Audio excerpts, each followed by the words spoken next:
नमस्ते, आपके साथ मैं हूं जयप्रकाश शर्मा और आप देख रहे हैं हमारा खास कार्यक्रम रणभूमि। रणभूमि में बात होगी कृषि बिल पर मचे बवाल की। ये ऐसा बिल आया कि सदन से लेकर सड़क तक बवाल ही बवाल देखने को मिल रहा है, राजनीति ही राजनीति देखने को मिल रही है। पंजाब हरियाणा में तो कोहराम मचा हुआ है। जहां किसान संगठन आवाज बुलंद करने में लगे हैं तो विपक्ष यानी कांग्रेस इस मुद्दे को खूब चिंगारी दे रही है। वजह आप सभी जानते हैं, किसान वोट बैंक, इसीलिए हर कोई दल किसानों का हितैषी बनना चाहता है। पंजाब में तो कई फिल्मी सितारे सड़कों पर उतर आए हैं। राजनीति पहले देखिए, जो नवजोत सिद्धू साल भर से गायब थे वो भी अब सड़क पर नजर आ रहे हैं। तो हरियाणा में यूथ कांग्रेस ने बवाल मचाया। सवाल यह है कि बवाल के बाद कोई समाधान भी निकलेगा। सवाल यह भी है, क्या सरकार कृषि बिल पर पूरी तरह घिर गई है? पहले इस रिपोर्ट को देखिए, फिर इसी मुद्दे पर तमाम बिंदुओं पर हम करेंगे चर्चा।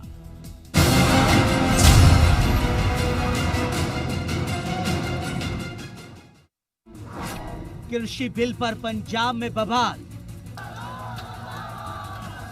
पहुंचे नहीं, लेकिन उस तो पहला ही ਜਿਹੜੇ ਉਹਨਾਂ ਦੇ ਸਮਰਥਕ ਨੇ ਕਿਸਾਨ ਭਾਈਚਾਰੇ ਤੋਂ ਨੇ।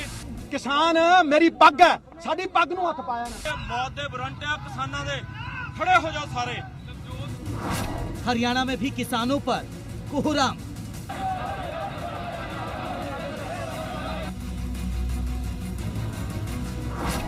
हरियाणा में यूथ कांग्रेस का हल्ला बोल।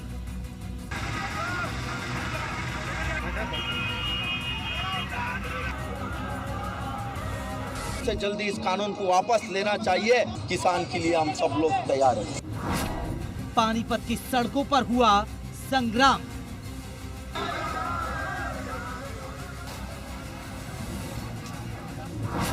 हुड्डा सरकार के समय पर उठे सवाल।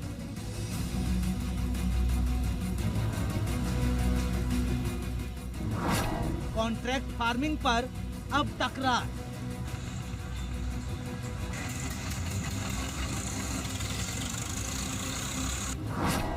कृषि बिल पर होगा कुछ समाधान। सत्ता पक्ष और विपक्ष इस मुद्दे पर एक दूसरे को आईना दिखाने में लगे हैं। अब बीजेपी ने हरियाणा में हुड्डा सरकार के समय कॉन्ट्रैक्ट फार्मिंग का मुद्दा उछाल दिया है, तो हुड्डा इस पर सफाई दे रहे हैं। कॉन्ट्रैक्ट फार्मिंग तो 2007 में हरियाणा में शुरू हुई थी, ठीक बात है, कॉन्ट्रैक्ट फार्मिंग तो करी थी, लेकिन उन्होंने कॉन्ट्रैक्ट फार्मिंग के क्या रूल्स थे हमने बनाए थे वो नहीं पढ़े। अब बड़ा सवाल यह है कि कृषि बिल पर पंजाब से लेकर हरियाणा तक बवाल मचा हुआ है, लेकिन कृषि बिल को लेकर क्या समाधान निकलेगा या फिर किसानों के मुद्दे पर इसी तरह सियासत होगी? ब्यूरो रिपोर्ट, जी मीडिया।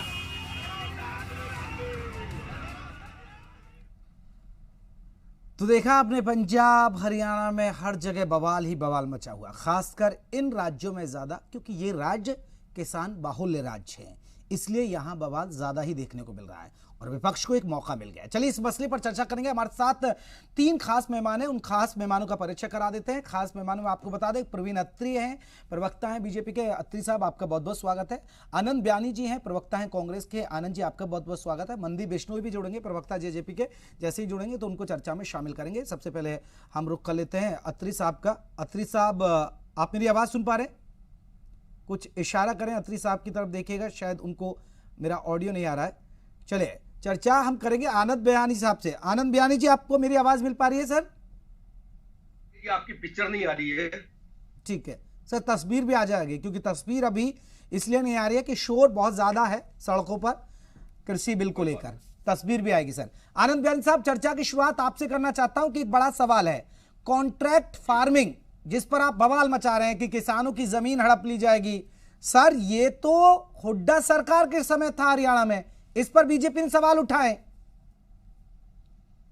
जब हरियाणा में कांग्रेस की सरकार थी और जब कॉन्ट्रैक्ट फार्मिंग की ये बात करते हैं, उस वक्त बीजेपी वालों ने क्यों नहीं आवाज उठाई? अगर हमारा इशू गलत था, हमारे सिद्धांत गलत थे, या हमने कोई गलत नियम बनाए थे, तो ना ही तो किसानों ने हमारा विरोध किया और ना कोई बीजेपी या इनेलो या अदर पार्टी ने हमारा विरोध किया। इसका मतलब ये था कि हमने कॉन्ट्रैक्ट फार्मिंग का जो फार्मूला अपनाया था, जो कानून लागू किया था, उसके अंदर किसानों के हक में, व्यापारियों के हक में वो कानून लागू किया था। ठीक है। अगर वो कानून गलत होता या उसमें हमारे नियम गलत होते तो बीजेपी वाले आवाज उठा सकते थे। आज अपना मुद्दा टालने के लिए आज उन्होंने जो गलत अध्यादेश जो लागू किए हैं उनको भटकाने के लिए, ध्यान भटकाने के लिए लोगों का, इस प्रकार की वो आज बातें करते हैं। ठीक है, लेकिन सर ये आपको नहीं, आपको आनंद साहब, हाँ कहिए। एक बात और भी है, बीजेपी हमारे जो है मैनिफेस्टो की बात करती है।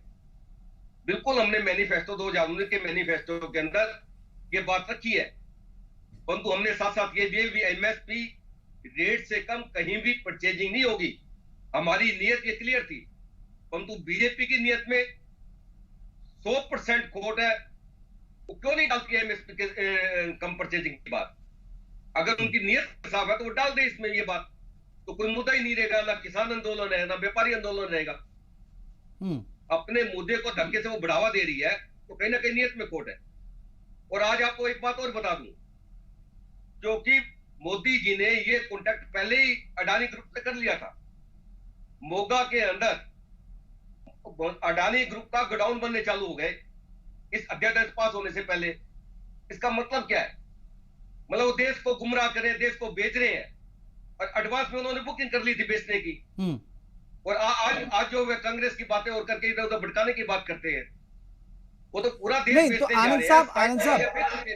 आनंद बयानी जी, क्या सिर्फ बवाल ही होगा, सड़कों पर हंगामा ही होता रहेगा? क्योंकि सरकार तो नहीं लग रहा है कि अपने फैसले से टस से मस होगी। सरकार के फैसले, सरकार के रवैये से लग रहा है, क्योंकि तीनों जो अध्यादेश हैं वो तो बकायदा राज्यसभा में पारित भी हो चुके हैं। सर, सबसे बड़ी बात जनाब ये है कि देश की जनता ने गलती की है, इन लोगों पर विश्वास रखकर बहुमत इनको दिया और उस बहुमत का ये नजायज फायदा उठा रहे हैं। सबसे पहले इन्हें 15-15 लाख की बात करके और 2 करोड़ लोगों को प्रतिवर्ष युवाओं को रोजगार देने की बात करके इन्होंने वोट हथियाए और सरकार हथियाई। सेकंड टर्म में 2019 के टर्म में इन्होंने राष्ट्रवाद की बात की, धर्म की बात की, गौ माता की बात की, उसके ऊपर इन्होंने वोट हथियाए। और आज जो स्थिति जो मुझे जो स्पष्ट नजर आ रही है, ये लगभग पूरा का पूरा सिस्टम अंबानी और अडानियों को जो बेच रहे हैं। आने वाले चुनावों में भी पैसे का खेल खेलेंगे उन कंपनियों से। ठीक है, पैसा लेकर पब्लिक में बांटेंगे जिस प्रकार। चलिए मैं आ रहा हूं, मैं लौटूंगा बयानी जी, मैं लौटूंगा। अत्री जी हमारे साथ जुड़ गए। अत्री जी, एक सवाल था कॉन्ट्रैक्ट फार्मिंग, ये जो बात आई थी, आपके केंद्रीय मंत्री रविशंकर प्रसाद जी ने भी इस पर बयान दिया कि देखिए बवाल क्यों मचा रहे हैं, क्यों गुमराह कर रहे हैं। कॉन्ट्रैक्ट फार्मिंग तो हुड्डा सरकार के समय भी थी हरियाणा में, और अब फिर उस पर हम पर क्यों सवाल उठा रहे हैं? हालांकि हुड्डा साहब ने भी सफाई दी और कांग्रेस के प्रवक्ता आनंद बयानी जी भी कह रहे हैं कि देखिए हमारे नियम सरल थे, अगर उस समय दिक्कत होती तो बीजेपी ने विरोध क्यों नहीं किया?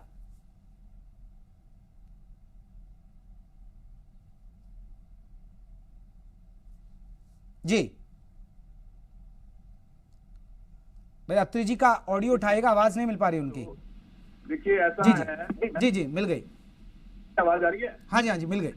देखिए मैं ये कह रहा हूँ कि यहाँ पे हुड्डा साहब भी झूठ बोल रहे हैं और उनके पीछे पीछे प्रवक्ता साहब भी झूठ बोल रहे हैं। 2007 में जब कॉन्ट्रैक्ट फार्मिंग की बात हुड्डा साहब ने की, वो विधानसभा सत्र शायद हुड्डा साहब को याद नहीं है, जिस सत्र को भी चला नहीं पाई थी कांग्रेस ने मजबूर कर दिया था विपक्ष को। बयानी जी आ रहे हैं बयानी जी आपके पास आ रहे हैं। हाँ। हुड्डा साहब भूल गए उस सत्र को। हाँ। और क्या वजह थी कि हुड्डा साहब जो चाहते थे वो किसानों ने स्वीकार नहीं किया था। उसका कारण भी यही था क्योंकि हुड्डा साहब की नजर किसानों की जमीन पे थी। देखिए यहाँ पे हो क्या रहा है, कांग्रेस के प्रवक्ता ये कहते हैं कि साहब देश की जनता ने बहुमत देके गलती कर दी। अरे साहब, देश की जनता ने 2 बार बहुमत दिया लगातार।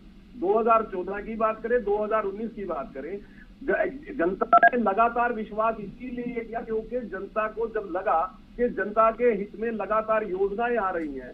अगर हम विशेष तौर पर किसानों की बात करते हैं, साहब कांग्रेस ने कभी सोचा था कि किसान सम्मान निधि नाम की योजना आएगी, किसान मानधन नाम की योजना आएगी, किसान को साल का 6 लाख रुपया मिलेगा? ये कांग्रेस के लोग लगातार। आनंद जी लौटेंगे, आपके आवाज नहीं समझ पाएंगे हम, क्योंकि अभी वो बोल रहे हैं, इसलिए आप प्लीज आप उन्हें मौका दीजिए। जयप्रकाश, कांग्रेस के लोग लगातार पाखंड और झूठ की राजनीति कर रहे हैं।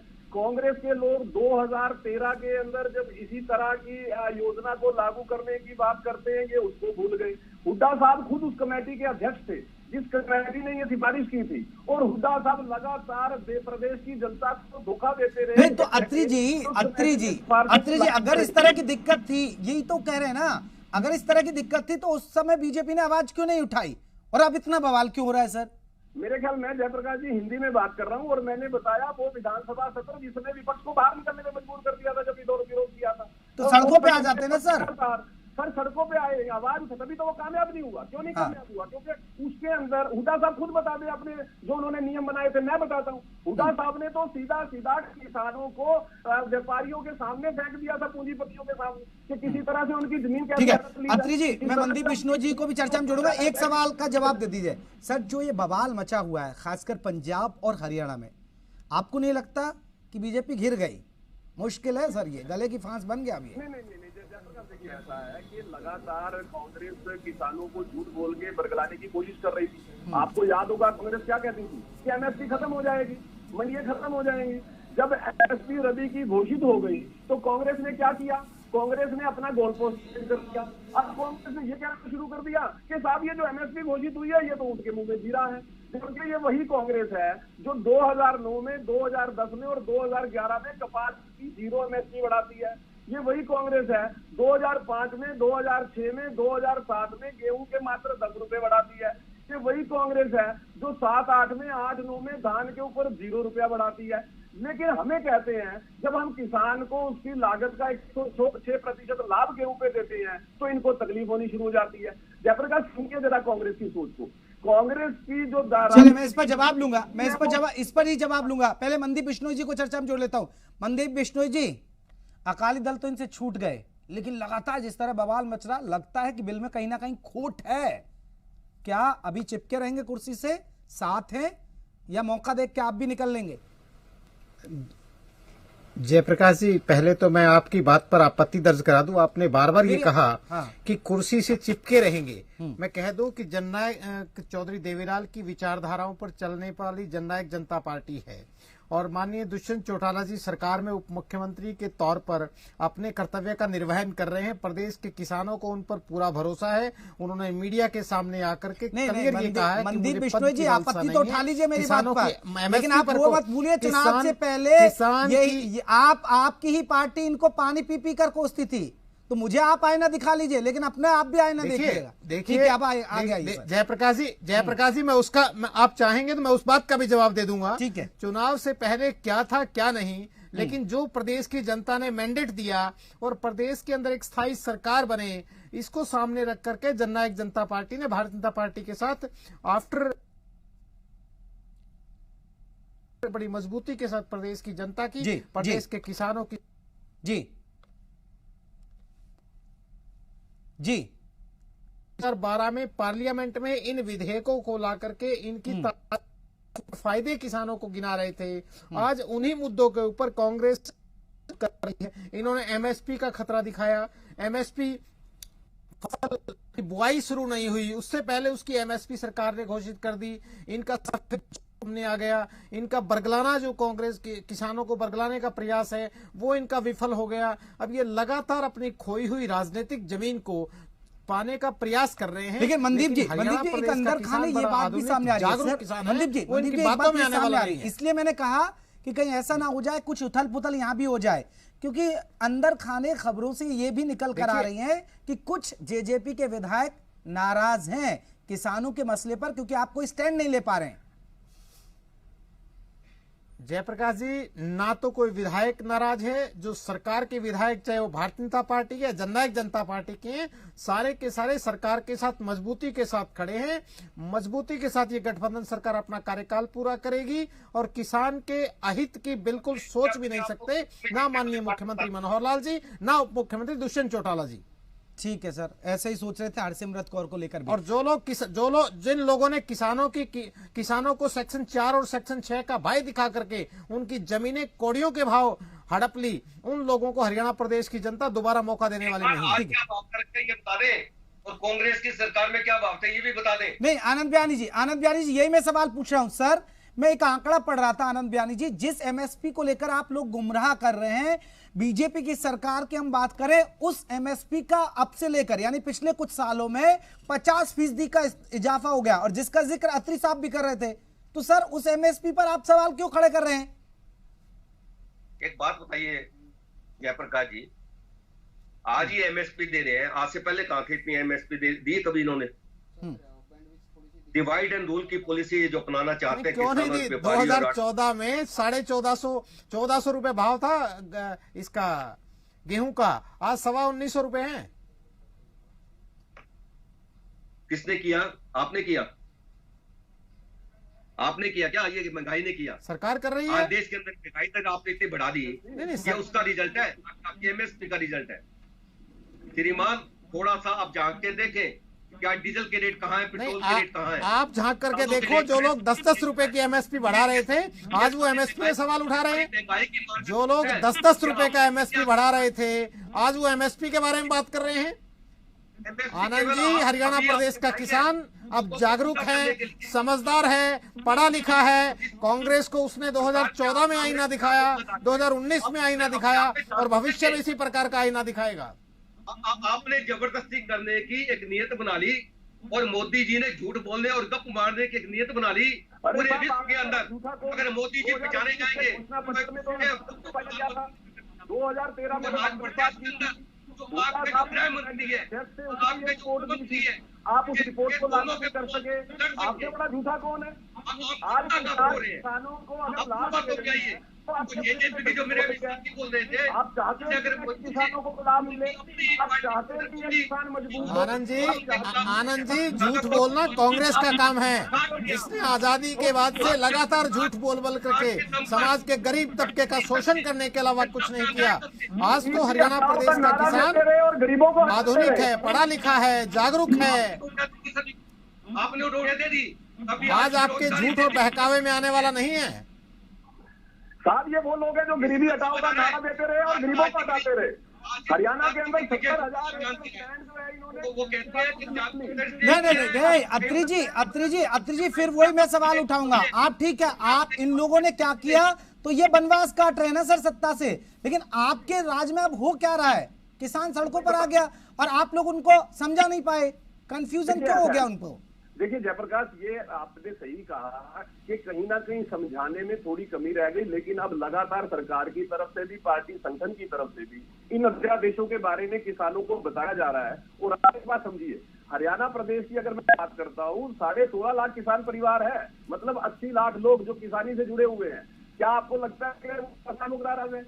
ये केवल जिस तरह से झूठ बोल के कांग्रेस ने बरगलाने की कोशिश की, और जब एमएसपी परसों घोषित हो गई तो उनको भी समझ में आ गया कि कांग्रेस झूठ बोल रही थी। ये समझ में आ गया। अब कांग्रेस जो है केवल लकीर पीटने की कोशिश कर रही है। देखिए मैं आपको एक बात बताता हूँ, लेकिन नहीं अत्री जी, अगर ये झूठ बोल रहे हैं तो इनका फायदा ये ले जाएंगे ना सर?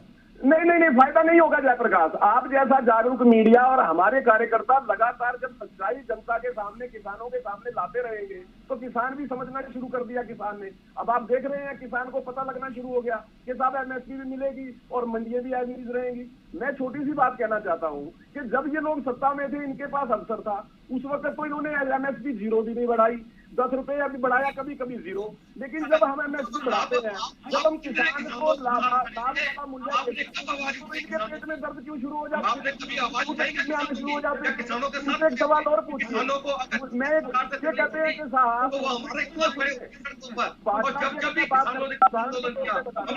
2014 में बाजरा का भाव 1250 रुपए था, आज नहीं अत्री जी किसानों को समझे। अत्री जी एक सवाल मैं जोड़ना चाहता हूँ, आप फिर बात रखिए। अत्री जी, किसान कहता है कि जो एमएसपी निर्धारित होती है उस पे तो वैसे ही सरकार नहीं खरीदती है। अगर ऐसा लागू होता है, कुछ चीजें होती है कि भाई आप कहीं भी बेचिए, व्यापारी को बेचिए, कुछ भी बेचिए, तो सर एमएसपी व्यापारी कैसे, वो तो फिर तो एमएसपी पर देगा ही नहीं, वो तो देगा ही ना। नहीं, अब सुनिए जयप्रकाश, ऐसा है, अगर हम ये कहें कि हरियाणा प्रदेश में एमएसपी पे खरीद नहीं होती है तो ये बिल्कुल गलत है। हरियाणा सरकार एक दाना किसान का खरीदती है। आप देखिए, गेहूं और धान, इसकी खरीद केंद्र सरकार करवाती है। 15 करोड़ क्विंटल अनाज खरीदा गया एमएसपी पे हरियाणा प्रदेश के अंदर। आप समझिए थोड़ा सा। और दूसरी बात, सरसों बाजरा जो प्रदेश सरकार खरीदती है, मैं आपको एक उदाहरण देके और बता देता हूँ। कांग्रेस की सरकार ने 2008 में नहीं खरीदा, 2009 में नहीं खरीदा, 2010 में नहीं खरीदा, 2011 में नहीं खरीदा, 2012 में खरीदा। मतलब सरसों और बाजरा की खरीदनी की उठा था हमने आके सरसों और बाजरा की खरीद करनी शुरू की। ये अपना बड़ा किसान ऐसी बता रहे हैं, जब इनकी सरकार थी क्यों नहीं की, बाजरा क्यों नहीं की, ये तो किसानों की खरीद। ठीक है, आनंद बयानी जी, आप किसानों को गुमराह कर रहे हैं, इसलिए बवाल मचा हुआ। किसान तो कोई सड़कों पे है नहीं, मैं नहीं कह रहा हूं सर, या अत्री जी कह रहे हैं। मेरे को जयप्रकाश जी बड़ी अच्छी आ रही है इस बात में। कांग्रेस के ये कह रहे हैं कि 80 लाख किसान कृषि का धंधा करते हैं, ये बात आपने भी सुनी होगी अभी। इसका मतलब 80 लाख लोग मूर्ख हैं, हमारी बातों में बरगलाल में आ जाए। भाई आपकी बातों में नहीं आए, यही तो आपकी तकलीफ है, वो आपकी बातों में नहीं आए, तभी तो आपको अपने कार्यकर्ताओं के साथ घूमना पड़ रहा है। किसान समझ चुका आपकी एमएसपी घोषित हो गई, किसान आपकी असलियत समझ चुका है कि आप कितने बड़े झूठे हो, कितने बड़े पाखंडी हो। जो किसान का होते देख नहीं सकते आप, इतनी नकार केवल बीजेपी वाले होता है, किसान का फायदा तकलीफ होती है। आप लोग चलिए सर, यही तो बात देखने को मिल रही है। चलिए, वक्त की कमी है आनंद जी, वक्त की कमी है। मनदीप जी बहुत बहुत शुक्रिया, आनंद जी आपका भी, और अत्री जी आपका बहुत बहुत शुक्रिया। सिर्फ और सिर्फ बवाल हो रहा है, पता नहीं ये बवाल इससे क्या कोई समाधान निकल पाएगा नहीं, यही हम देखेंगे और यही आपको दिखाएंगे। रणभूमि आज के लिए बस इतना ही, नमस्कार।